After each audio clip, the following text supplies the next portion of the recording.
Alas 12 na po ng tanghali at One Balita Pilipinas na. Gusto mo bang magkaroon ng negosyo na hindi basta-basta nakakalimutan na ng tao? Paano kaya tatatak at laging maalala ang brand mo? Yan ang pag-uusapan natin sa araw na ito. Hi there, this is Chinky Tan, your pambansang wealth coach. Kung gusto nyo talagang magkaroon ng napaka-solid na brand para hindi ka makalimutan, ay unawain mo muna kung sino ang target audience nyo. Ang pag-unawa ng target audience ay napahalaga.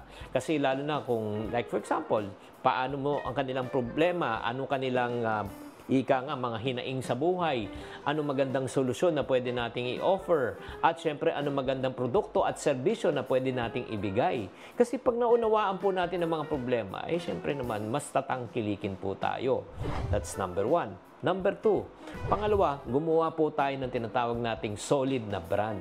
Alam mo, sa lahat ng negosyo, it's all about brand. Kung maalala nyo pa, pagdating po sa tinatawag na Anli Pares, Anli Sabaw, Anli Taba, and syempre Anli Rice, ang pumapasok po sa atin, syempre yung Diwata Pares Overload. Oh, di ba? Siyempre naman, hindi natin makalimutan po ang kanilang, siyempre, kagandahan ng kanyang ano. Imagine mo, sa halagang 100 piso lang, meron ka ng lahat niyan. So, kung nakikita mo, Diwata, di ba? Medyo hindi mahirap kalimutan. In Pares, alam po natin kung ibig sabihin ng Pares, overload, ibig sabihin po niyan talaga ay maramihan. Kaya nga, impactful po ang kanyang pangalan at siyempre ang kanyang tinatawag na tagline. Pangatlo, mag-develop po tayo ng tinatawag na USP. Ang ibig sabihin po ng USP, Unique Selling Proposition. Ano ba ang pwede nating i-offer na hindi kayang i-offer ng ibang tao? Yan po ang ginawa po ni Diwata, di ba? Ayan, syempre, nauna po sila sa concept ng unlimited, di ba? Na rice, taba, sabaw, di ba? At syempre, may libre ka pang soft drinks. Siya nauna, tinangkilik siya ng tao. At syempre naman, napakahalaga po yung tinatawag nating na brand messaging. Yung communication, paano ba kino-communicate ang iyong produkto? Diba? Eh si Diwata naman po, ang ginawa po niya, ginamit po niya ang social media bilang kanyang platform para ma-broadcast po niya kung gaano kasarap at syempre gaano kaganda ang kanyang Pares Overload. At syempre naman, dahil doon, lumaki po ang kanyang negosyo. Kaya kung gusto niyo lumaki ang iyong negosyo, tatandaan po na kailangan napakahalaga, maunawaan mo kung sinong target audience nyo. Pangalawa, mag-create ka ng sariling brand para hindi ka makalimutan ng tao at mag-develop ka ng tinatawag na USP, Unique Selling Proposition. Ko, pag ginamit nyo itong tatlong strategy na binigay ko, check na check ko po talaga, tatagal ang iyong negosyo at syempre, lalong lalago at di ka makakalimutan ng tao. Tatandaan, tamang karunungan, tamang disiplina ang susi sa pagyaman. Buena mano sa ating One Balita Pilipinas ngayong Huwebes. PBA player na si John Amores hawak na ng mga pulis matapos mamaril ng nakaalitan sa basketball. Ang posibleng ikaso raw sa kanya, attempted murder.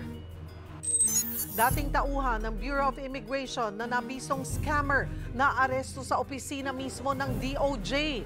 Justice Secretary Boying Rimulya, problemado raw dahil nakapagpa-selfie pa raw sa kanya ang suspect.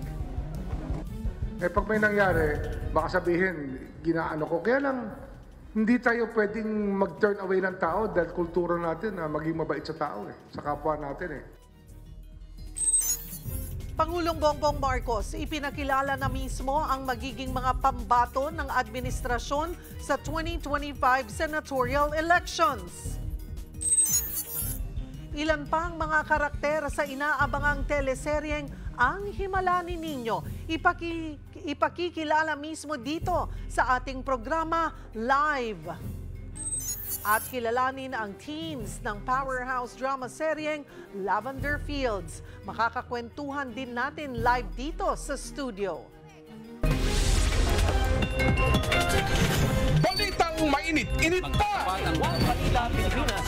Yan ang latest sa showbiz sinahan. Ngayong tanghalian, kasalo si Cheryl Cosset. One Balita Pilipinas!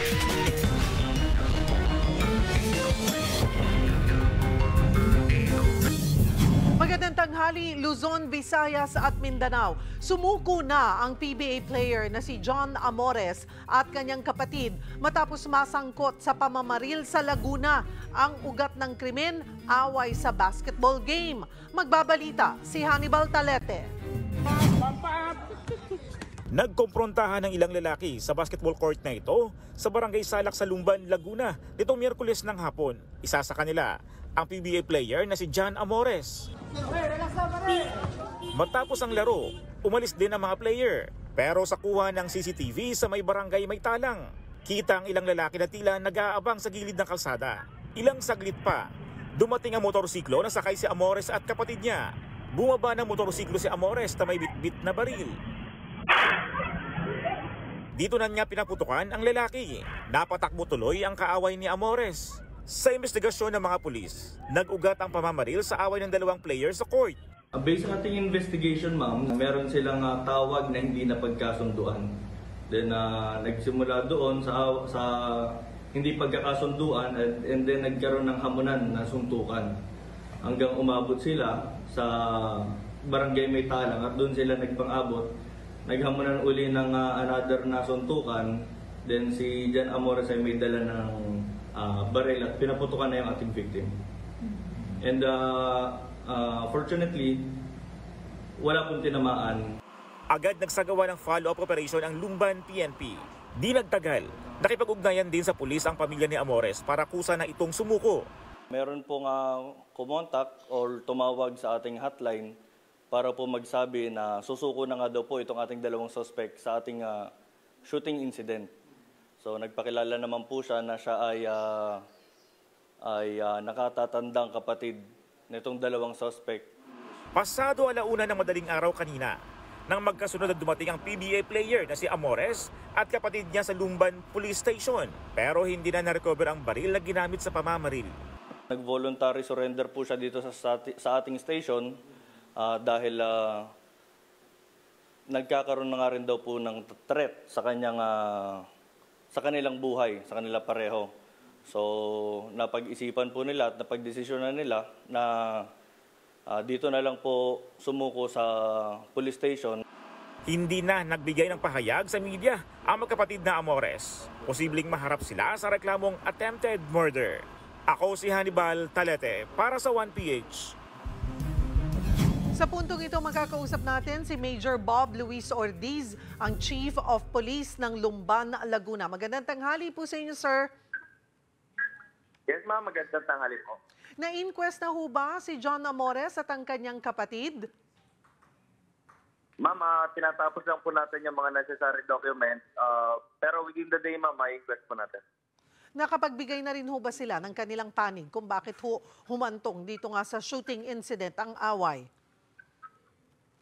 Yun nga po, ma'am, medyo mailap pa rin po silang magbigay ng info or yung motive nila about dun sa nangyari. Okay, how will that affect po yung kaso? Kung ganyan pong hindi sila nagbibigay ng sarili nila pong maayos or klarong salaysay. Mayroon na ho ba silang sarili nilang abogado? Based sa kanila, ma'am, meron daw pong pupuntang abogado. Pero as of now, ma'am, wala po pong pumupunta. Pero yun po ang sabi nila, ma'am, na meron na daw po at doon na daw po nila sasagutin, ma'am. Okay. Formal na ho ba rin naghain ang kaso yung lalaki na nakaaway at sinubukan pong barilin nila Amores? Yes, ma'am. Nakapagbigay na rin po ng salaysay itong ating victim at nagbigay na rin po ng salaysay si witness po para po dito sa ating inquest ngayong araw, ma'am. So, okay. Okay, isang victim tapos may several po or isang witness? Isang witness po, ma'am, yung nakuha natin at yun po talaga yung naandun sa crime. At ano po ang sabi ng victim? Talaga pong away basketball lang? Or meron pa pong ibang dahilan? Yun nga, ma'am, base nga dun sa account ng ating victim, kasi ma'am, ano siya kakadating niya lang, kakabalik niya lang, isa siyang seaman. So, sabi niya, wala talagang past na away or ibang motibo dito dahil away lang talaga sila sa larong basketball. Bakit daw ho ba sila nag-away dahil sa basketball? Paano daw ho nagsimula? Nagsimula ito, ma'am, sa tawag lang. Yung, kumbaga, yung tawagan sa basketball. Kung hindi pumanig yung isa, dun sa tinawag nung isa, doon na nagsimula, ma'am, yung hindi nila pagkakaintindihan na humantong sa altercation, ma'am. So nagkainitan na po. Pero personal ho Yes, ba ma'am, silang... opo. Major, personal ho ba silang magkakilala? Hindi sila magkakilala talaga, ma'am. Hindi sila personally na magkakilala. Although nakakalaro daw, pero yung personal, ma'am, na kakilala, hindi po. Meron ho bang involved na pustahan, pera, doon sa game na yon? Yes, ma'am. Based sa ating investigation, merong puntang more or less 4,000 yung isang laro na yan. Oh, okay. So, ano pong kasong inihain or pwedeng ihain laban po kay Amores at kapatid niya? Yes, ma'am. Ang ipa-file po natin na complaint dito kay John Anthony Amores ay attempted murder at dun po sa kapatid niya ay accessory to the crime. At meron po ba itong piyansa? Yes, ma'am. Based, ma'am, sa ay available naman po ito from 24 to 200,000. Depende na po sa circumstance na makikita ng ating fiscal, ma'am. Na-recover na rin ho ba yung baril na ginamit ni Amores? Pag voluntary surrender niya kaninang madaling araw, ma'am, ay hindi niya po dala yung baril at hinanap po natin. At sabi niya, ma'am, sa amin na tinapon niya na rin po ito. At patuloy po paghahanap namin dun sa nawawalang baril. Okay. Itinuro naman niya ho kung saan niya itinapon. Yun nga, ma'am, medyo afternoon, ma'am, hindi niya masyadong nilalabas yung info. Pero patuloy naman po kami naghahanap, ma'am, dun sa area. But did he say kung personal niyang pag-aari po yung baril na yon? Hindi niya rin po sinabi sa amin, ma'am. Okay, so ayaw niyang masyadong magsalita at hihintayin na lamang Yes, yung kanilang abogado. Ganun po ba yun, sir? Yes, ma'am. Yes, ma'am, ako. And today ay nasisiguro po natin na mai-inquest na sila. Yes, ma'am. Tuloy po ang inquest ngayong araw, ma'am. Marami pong salamat for the update. Lumban, Laguna Chief of Police, Major Bob Luis Ortiz. Magandang tanghali po.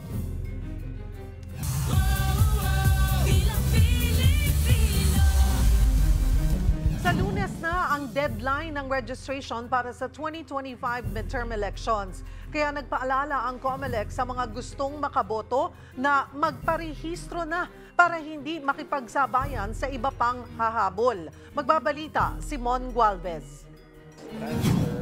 Matagal nang nakatira sa Maynila ang senior citizen na si Helen Dumangon pero sa Caloocan pa raw siya bumoboto tuwing eleksyon. Mabuti na lang daw, wala pang 15 minutos natapos na ang pagpapalipat niya ng rehistro sa satellite branch na ito ng COMELEC sa isang mall sa Maynila. Lahat in-assist nila. Sa September 30 na kasi ang deadline ng COMELEC na mga magre-rehistro para makaboto sa 2025 national and local elections. Pero ang first-time voter na si Alexis de la Cruz, bigong makapagparehistro kaagad. Certification ng barangay lang kasi ang dala niya at ang ibang ID nito ay hindi sa Maynila ang address. Kaya kukuha na lang siya ng barangay ID. Paalala ng Commission on Elections sa mga residente ng Maynila, siguraduhin tama ang mga dalang dokumento bago magtungo sa registration sites. Natapos na rin ang online reactivation, pero pwede naman magtungo sa registration site para magpa-reactivate hanggang Lunes. Pumunta na ho kayo, huwag nyo nang hintayin yung last day. At huwag nyo nang palampasin itong pagkakataon para makaboto sa darating na halalan sa May 12, 2025. Aminado ang COMELEC, mas mababa ang voter turnout o bilang ng mga bumoboto tuwing midterm election na nasa 65 hanggang 75% lamang. Kumpara yan sa presidential and local elections na umaabot ng halos 83% ang voter turnout. Kaya patuloy ang paghihikayat ng COMELEC sa lahat na huwag baliwalayin ng midterm elections. Paraan din doon ito para masubukan ng lahat, lalo na ng mga first-time voters, ang bagong automated counting machines o ACM mula South Korea. Pinag-aaralan naman ng COMELEC ang ordinansang isinumite sa kanila ng lokal na pamahalaan ng Taguig. Kaugnay ito sa paghahati ng 10 Embu barangay na unang nanggaling sa Makati para may sailalim sa 2 distrito ng Taguig Pateros. I-issue sila ng isang ordinansa pirmado ng lahat ng mga konsehal at ng Vice Mayor at City Mayor na hinahati nila ito, dinidistribute yung 10 barangays upang ang mga mamamayan ng 10 barangays ay makaboto sa kung sino man yung kanilang mga konsehal. Kung sakali, magiging 12 konsehal na ang iboboto sa kada distrito mula sa dating 8. Hanggang sa susunod na linggo, inaasahang ilalabas ng COMELEC ang desisyon kaugnay nito. Ang hindi rin masagot kung paano boboto ng congressman ng mga nakatira sa EMBO barangays lalo't wala pang ipinapasang resolusyon o batas para rito. Ito rin ang naging ugat ng sigawan ni Senador Alan Peter Cayetano at Mig Zubiri sa Senado. Hanggang doon na, mag-abroad ka ba? Anong gusto mo? Hanggat hindi nagkakaroon ng aksyon mula sa Kongreso, then at this point, uncertain kung makakaboto ang mga kababayan natin sa 10 barangays ng Taguig sa kahit na 2 distrito. Hiling lamang ng COMELEC maihabol ito bago magsimula ang filing ng Certificate of Candidacy sa susunod na linggo. Hindi naman diretsang masagot ng COMELEC kung may tuturing ng full term ang pag-upo bilang first nominee ng Akbayan Citizens Action Party List ni Percival Sendanya. Lalabas na 9 na buwan lamang manunungkulan bilang kongresista sa Sendanya o hanggang June 30, 2025 matapos tuloy ang madisqualify ang Anwaray Party List dahil sa ilang irregularidad na napuna ng ahensya. Ayaw kong sagutin yon kung yan ay full term. Basta simple lang ang sabi ng Korte Suprema sa kaso ng Talyado versus COMELEC. Basta to constitute and to be considered as a term, it should be full 3 years. Yun ang sabi ng Supreme Court. Any day less without the consent of the holder is an interruption. Sa ngayon, aabot na sa 164 hanggang 165 na party list ang maaaring sumabak sa 2025 midterm elections. Ako, si Mon Gualvez, para sa 1PH. Pansin nyo rin ba na mas mainit ngayon ang panahon? Huwag pong pakampante ayon sa Pag-asa sapagkat may nagbabadyang sama ng panahon na dapat daw paghandaan. Para bigyan ng mukha ang balita, Mobile Journal, Francis Orso. Matapos ang magkakasunod na linggong pag-uulan simula pagpasok pa lang ng Setyembre, kapansin-pansing medyo naging maalinsangan ang klima ngayon. Paliwanag ng Pag-asa, monsoon break kasi ngayon. Nangyayari ito kung humihina ang epekto ng southwest monsoon o hanging habagat at walang nahahatak na sapat na hangin at mga kaulapan mula Indian Ocean. Ngayon, mainit na hanging easterlies ang nakakaapekto sa bansa. Kapag wala po tayong habagat, usually ang nakaka-apekto po sa atin ay easterlies, which is yun po yung prevailing na weather system po natin ng mga nakaraang araw. And then ngayon, meron naman pong intertropical convergence zone, so nakaka-apekto naman po siya Palawan, Visayas, Mindanao area. Pero teka, huwag muna mag-chill. Gamitin na ang panahong ito para ayusin ang mga bubungan ng inyong bahay. May panibago kasing pagkukumpol ng mga ulap na naispatan ng Pag-asa sa loob ng Philippine Area of Responsibility malapit sa Hilagang Luzon. Isa lang daw ang ibig sabihin niyan.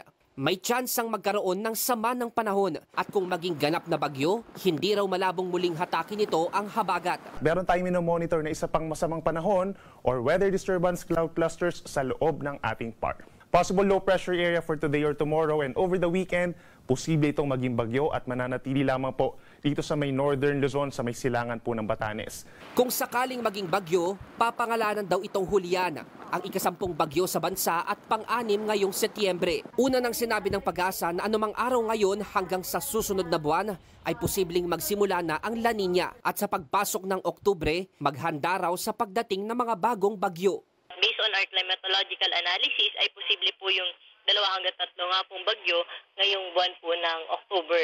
So, opo, posible naman din po yun na mas madami pa. Mobile journalist Francis Orso po, hatid ang mukha ng balita. Susunod, ilan sa mga ipinakilala ni Pangulong Bongbong Marcos na miyembro ng senatorial ticket ng administrasyon sa 2025 magbibitiw na raw sa kasalukuyan nilang pwesto. Ang update ihahatid live. Cast ng TV5 series na Himala ni Nino na sina Quinay Mercado, Kitch Minemoto at Paulo Angeles makakakwentuhan natin dito sa studio live. Yan at iba pa sa pagbabalik ng One Balita Pilipinas.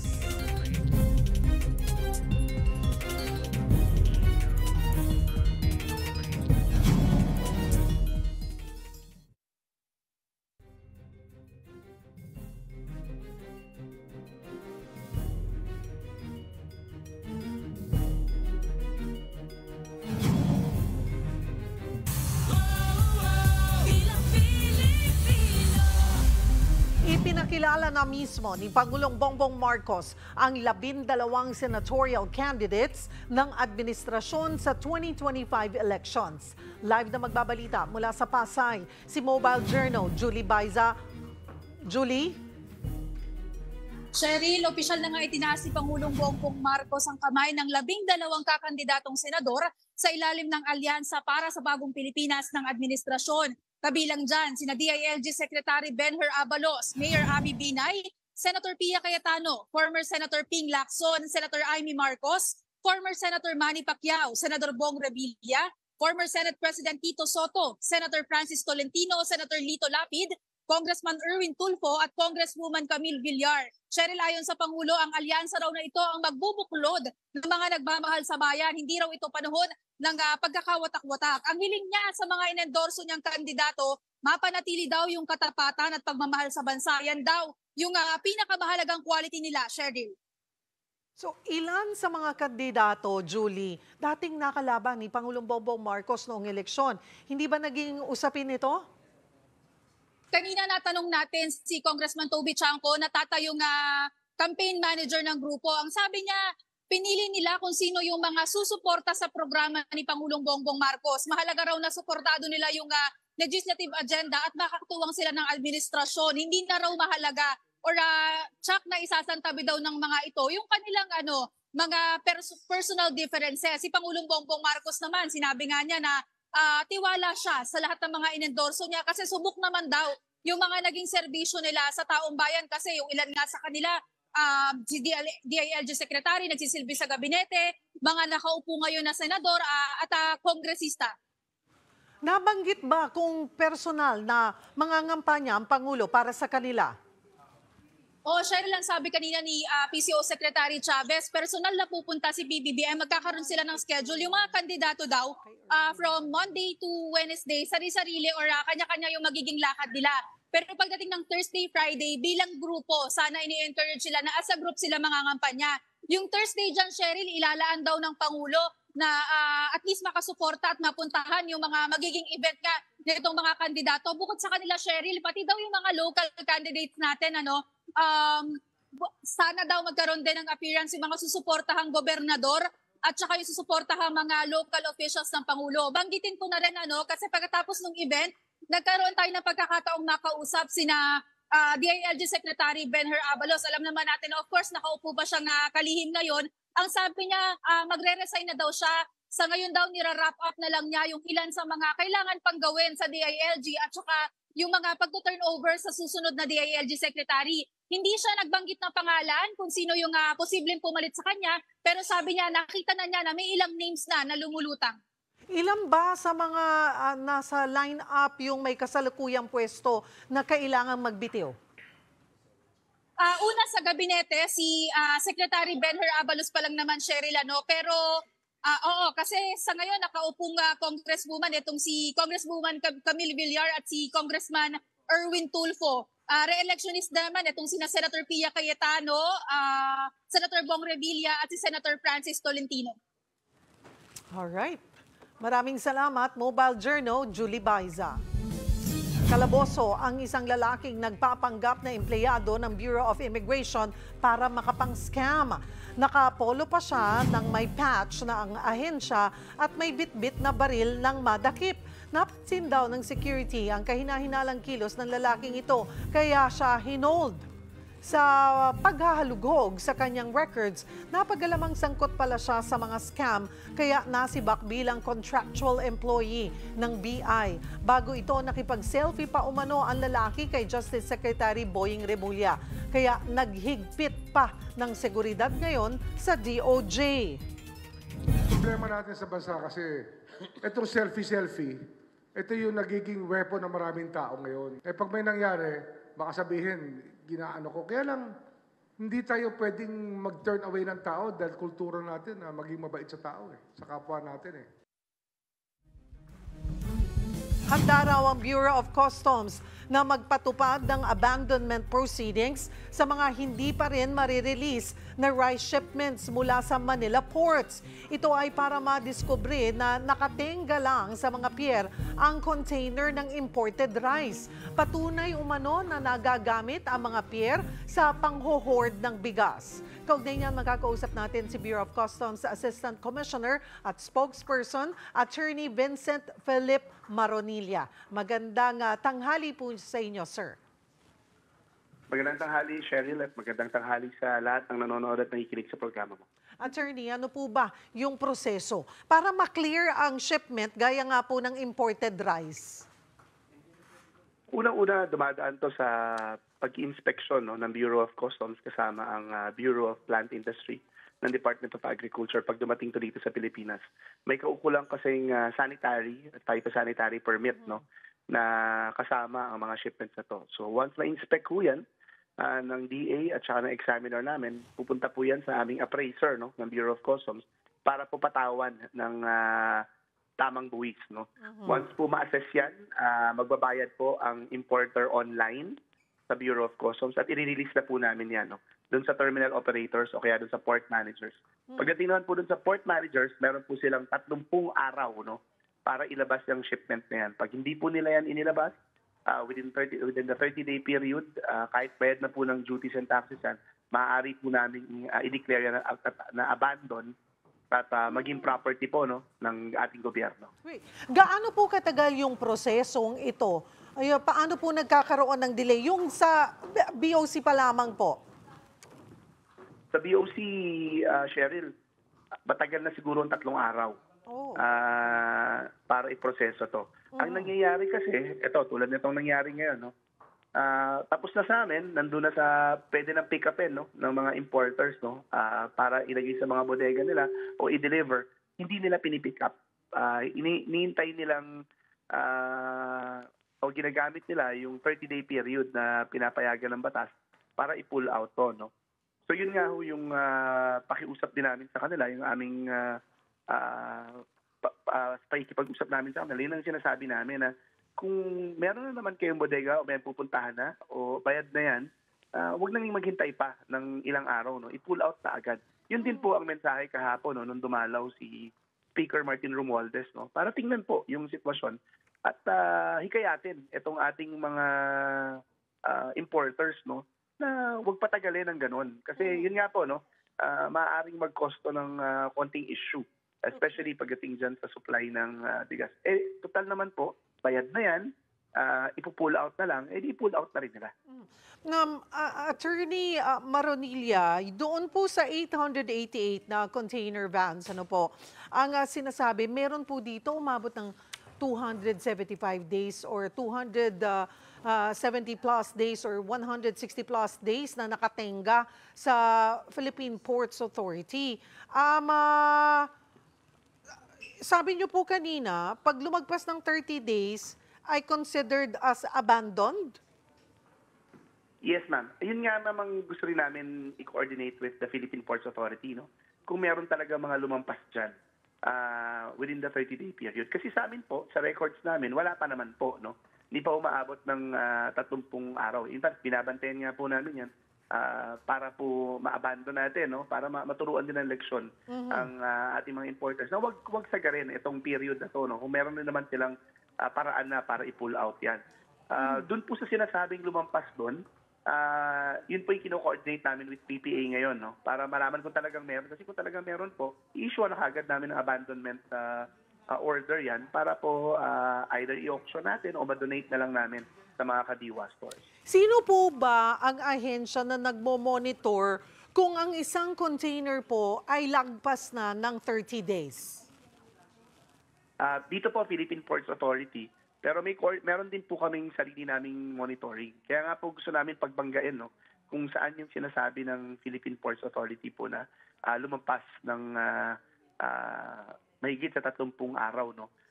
Maaari kasing may mga shipments doon na sa record namin baka nailabas na pero hindi pa talaga nailabas at nandun pa. So tingnan na, yun po yung gusto naming malaman at para ma-reconcile. Tingnan din namin saan yung miscoordination dun sa sistema nila at sa sistema namin. Kung talagang may mga ganyang shipments. Kasi sa amin naman po, bilang namin yung shipments na na-clear namin at hindi pa po na ilalabas sa mga pwesto. Okay. So, kailangan po talaga siguro mas, I don't know, yung sistema ay ayusin, mas maging centralized na pareho pong ahensya ng pamahalaan ay may parehong record. Yes, ma'am. We'll check with PPA kasi yung sa amin, no? Yung amin pong records also comes from the terminal operators.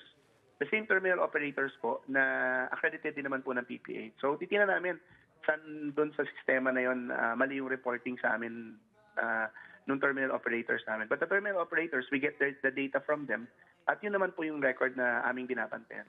I think it's the same way pagdating po sa PPA. So, madali naman po yan. No? We'll just coordinate with the terminal operators and of course the PPA. Tingnan namin kung ano yung naging sistema, ba't meron silang mga na-identify na lumampas sa 30-day period at hindi naglalabas sa system na. Okay, doon po sa 888, sa huling pong pagkausap namin sa PPA, ay nasa mahigit 300 na po yung nailalabas. And they're given until end of this month, di po ba? Ano po ang latest count? Meron pa po bang natitirang container vans na pag hindi nailabas by the 30th ay makukonsidera ng abandoned goods?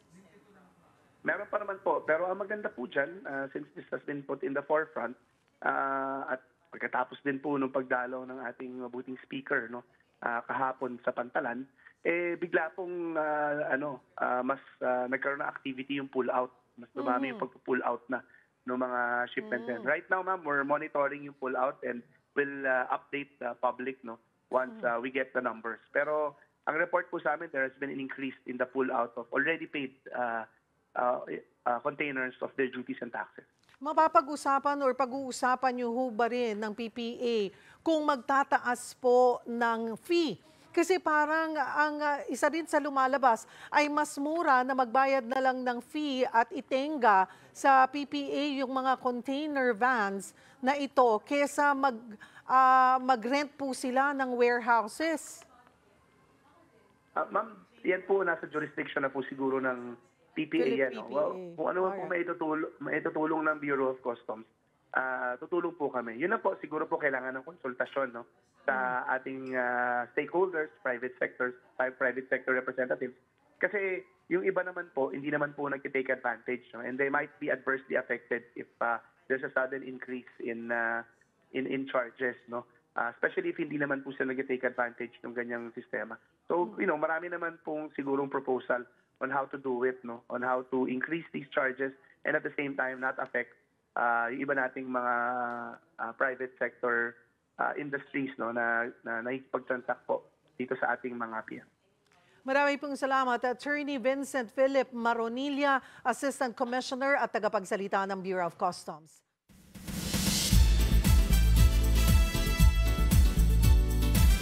Hola mga kapatid, pa-intense sa mga ganap sa kapatid series na Lavender Fields. Hindi naman talaga nagpatalo sa aktingan ng mga teens na cast na ito ang New Gen Stars. O diba? New Gen Stars? Makakasama po natin sila dito sa studio. Jana Agoncillo, Crystal Nejes, Miguel Vergara at Mark Santiago. Oh, Miguel, ikaw daw unang bunot. Mag-hi ka na daw sa fans. Pinagkaisahan siya kanina. Go! Ano gusto mo sabihin? Thank you po sa pagsuporta po sa Lavender Fields and sana supportahan niyo pa po.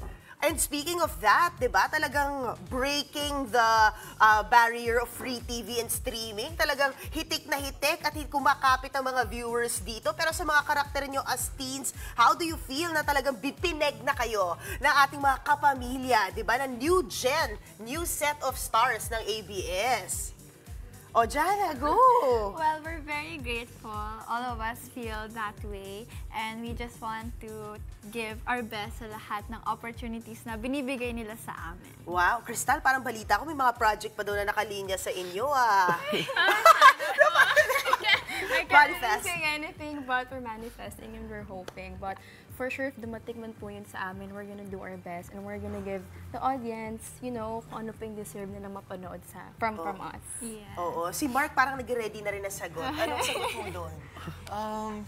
Wala pa ako mabigay na sagot ngayon. Pero siguro abangan nyo lang yun. Follow nyo po kami sa aming mga social media page. Oo.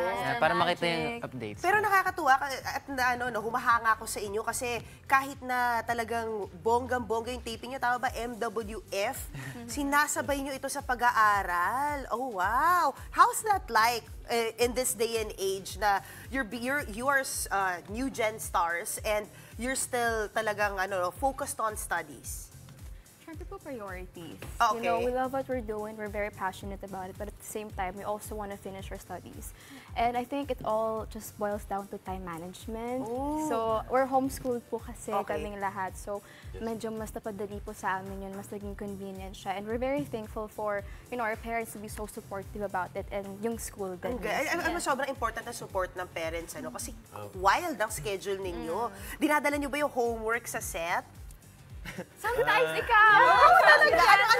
Anong math ba? Ano ba? Well, everything's digital naman po, so mas efficient for our part. Okay. So, yeah, we're taking advantage of the internet kasi, Correct. lalo na yung pag-homeschool, it's so beneficial for us. Napagalitan yung edad ko kasi nung una ko parang multiplication window. Alam mo ba yun? Yung may butas-butas pa yung baon ko noon. Oo nga naman, digital na ngayon. Madali lang bit-bit Call a friend sa set, di ba? Para taga-compute ng iyong mga solutions sa homework. Chos!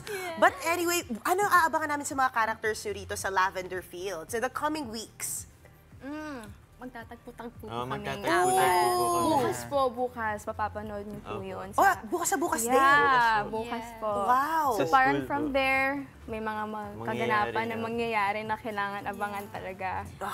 And right now, how is it working, of course, with the Maricel Soriano, Joe Di Santa Maria? Ikaw lagi mo kaisa si Diamond Star, di ba? Yes. It's very nice. It's a pleasure for me as a young actor and ang dami kong natututunan. And I'm glad na yung mga co-artist ko, sila Miss Maricel, tinutulungan din nila ako sa eksena ko at sa mga emotions. So, very amazing experience. And for the boys, ayan. How is it, sa mga eksena ninyo with the senior stars? Siyempre nakakaba po kasi veterano na po sila eh. Pero sobrang bait po nila and sobrang supportive po nila pag dating sa... How about you?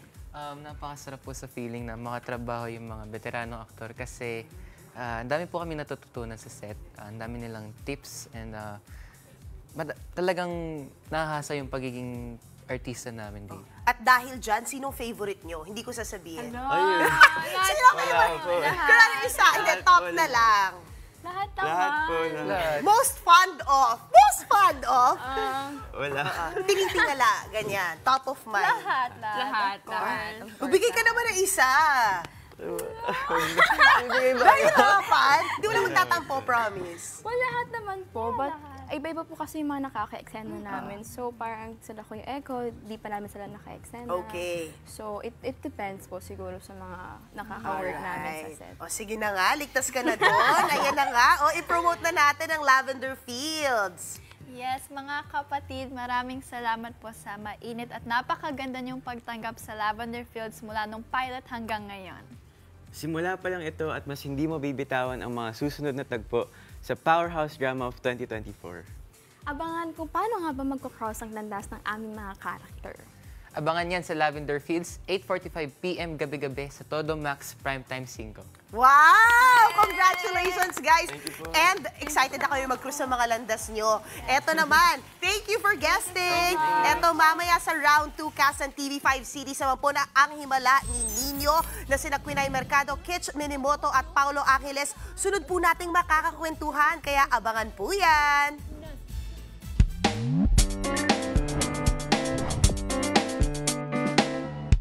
Magandang tanghali mga kapatid.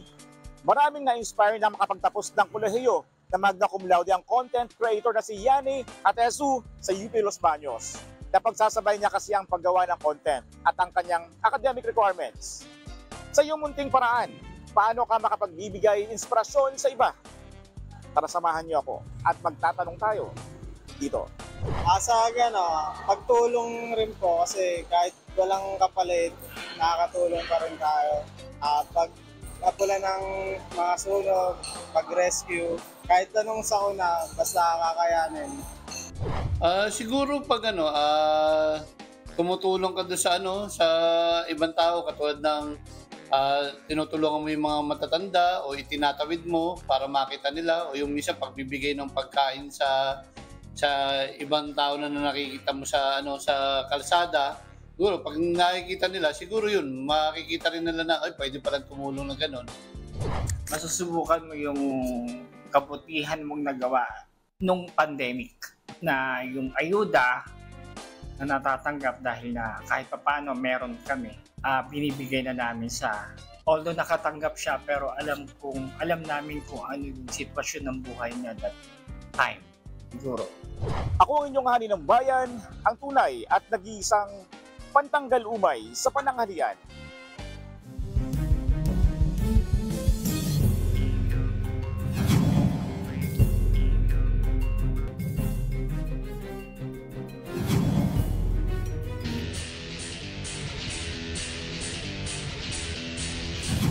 Mainit ang naging mga bakbakan sa PBA at sa UAAP. Balikan natin ang maaksyong eksena sa sports sa pagbabalita ni Mobile Journal Denise Valdesancho.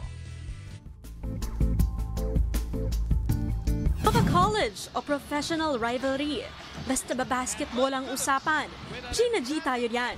He will take that. And Mike Phillips with an emphatic ending.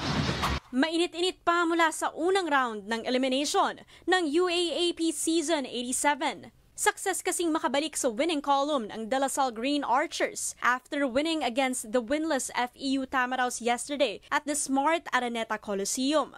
Lamang man buong laban, muntik nang makuha ng Tamaraws ang third quarter, cutting the lead to just a single point.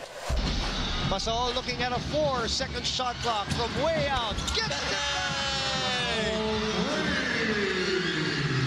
Nanaig pa rin ang winning ways ng Green Archers upang makuha ang panalo, 68-62. Double-double ang player of the game na si Mike Phillips with 13 points, 14 rebounds, and 2 blocks. Makapigil hininga ang laban ng National University versus Adamson. Kilabot ang inabot sa Big Dome matapos ang winning shot ni soaring Falcon Joshua Yero kontra NU Bulldogs. Imbis na overtime kasi ang mangyari. Aliu play for sure. Yero for the win! Binaligtad pa ng captain ball ng Adamson ang laro with only 0.3 seconds left. Ang final score, 60-58. Isa sa mga nagpakitang gilas ang player of the game na si Monty Montebon who added 15 points to their win. Nagsimula na ang quarterfinals ng 49th season ng PBA Governors Cup. TNT can take the lead. Ronde inside. Basket is good plus the foul. Sa laban ng TNT Tropang Giga at NLEX Road Warriors, nasungkit ng TNT ang panalo sa Game 1 ng kanilang best of 5 quarterfinal series, 107-102. Yan ay matapos kumamada ng conference high na 45 points si Ronde Hollis Jefferson. Mula sa 13-point deficit ng Tropang Giga, bawing-bawi naman sila sa second half dahil sa naging opensa ng team. Nagtapos ang lefty na si Hollis Jefferson with a double-double of 10 rebounds and 7 assists alongside his 45 points.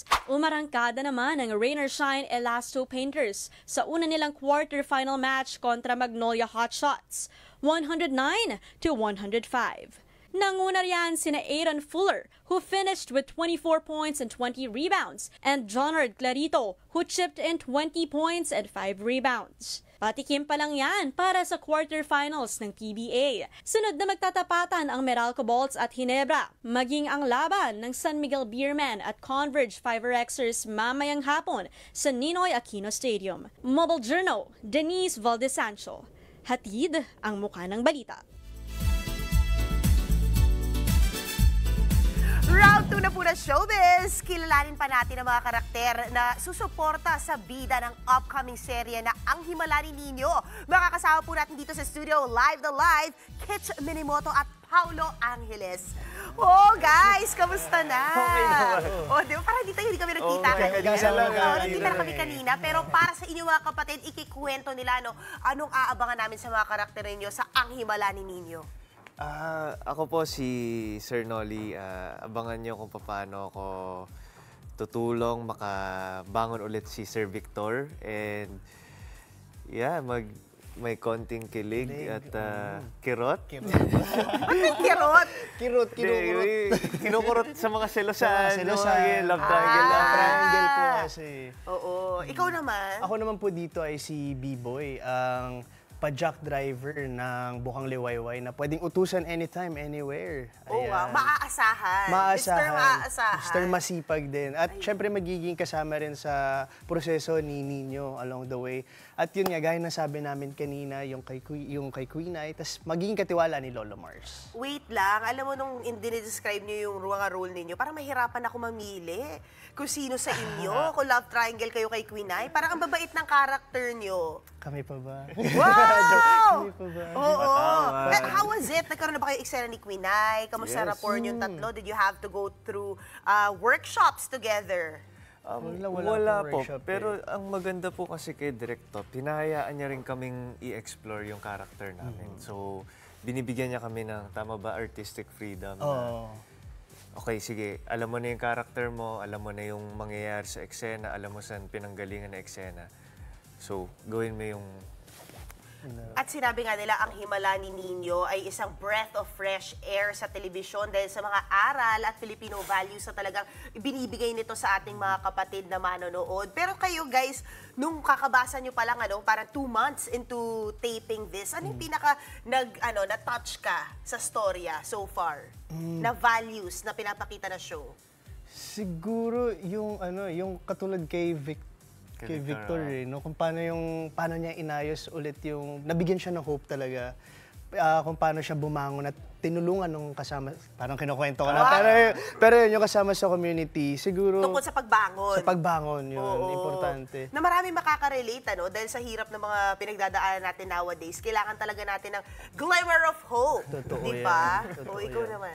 Actually, same ako kay Victor kasi medyo kaya nga, ang saya na tinutulungan ko si Victor kasi naaalala ko rin yung sarili ko noon sa kanya dati. Wow. Kasi medyo sa story ni Victor, dumating siya sa parang medyo mainom-inom, rock bottom, ganyan. So medyo dumating din ako sa point na buhay. Talaga? O yan mo hindi halata, in fairness. So nasa good, good position in your life. Yes, I hope. That's good. I hope. Pero bagets pa kayo, grabe naman. Para naman bigla nawala. Alam mo, dahil dito, lalo matatouch nyo yung buhay ng ibang tao through the stories and characters that you are going to play. And guys, please invite everybody to watch ang Himala ni Nino. Kailan na ba ito? Sa September 30 na po ang Himala ni Nino sa TV5. 11:15 a.m. makakasama po namin dito si Paolo Angeles at iba pang mga child star. At yun po, makasama ko rin si Kitch. Ayan! Yes! Siyempre sila, Cedric Juan, Sir Fred, at marami pa iba, Miss Carmi Martin. And sana mabigyan kayo na inspirasyon ng palabas na to. Sure na kami dyan. Hindi na kami makaantay hanggang Lunes, no? Thank you po. Oo, ayan. Thank you so much, guys, for guesting. And God bless you. Ayan. Thank you so much. O, eto pa, meron pa tayo iba pa mga showbiz news. Mas ingrande pa ang gaganaping Gabay Guro this weekend. Lalos, mas pinabongga rin yung mga papremyo para sa mga teacher at daming superstars. Regine Velasquez, Gabby Concepcion, Shasha Padilla, Sharon Cuneta. Memorize nyo na yan dahil di sila nawawala dyan. Yan at ang iba pa sa report na ito. On its 17th year, asahan ng mas pinalaking Gabay Guro ng MVP Group of Companies headed by MWell President and CEO Che Cabal Revilla. Nasa 1 million in cash prize at bagong kotse ang pwedeng mapanalunan ng ilan sa libu-libong teacher na dadalo.